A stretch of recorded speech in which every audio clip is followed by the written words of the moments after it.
Srbija vesti dobrodošli.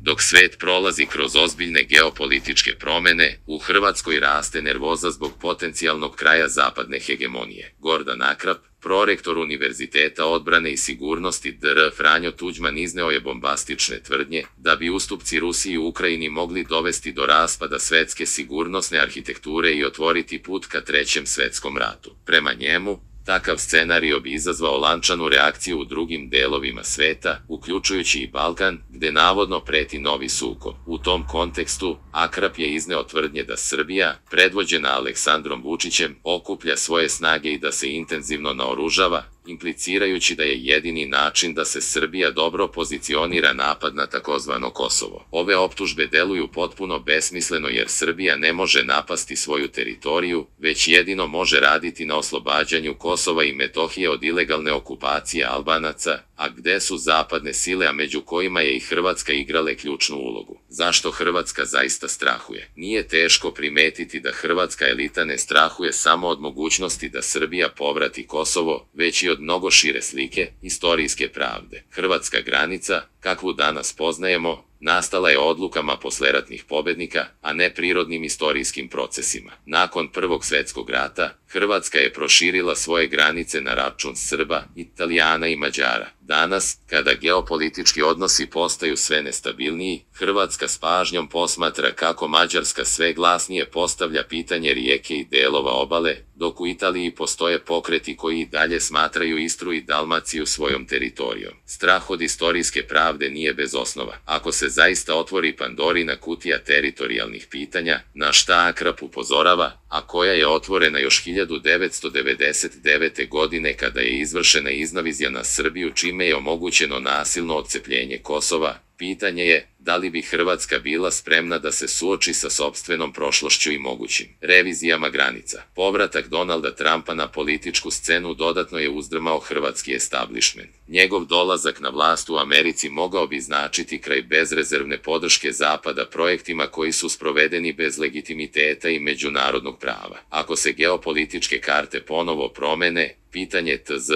Kosova može biti tek početak veće diskusije o teritorijalnim pravima na Balkanu. Jedno je sigurno, panika u Zagrebu raste. Možda se ne plaše samo onoga što će se desiti sa tzv. Kosovom, već i onoga što bi moglo doći posle toga.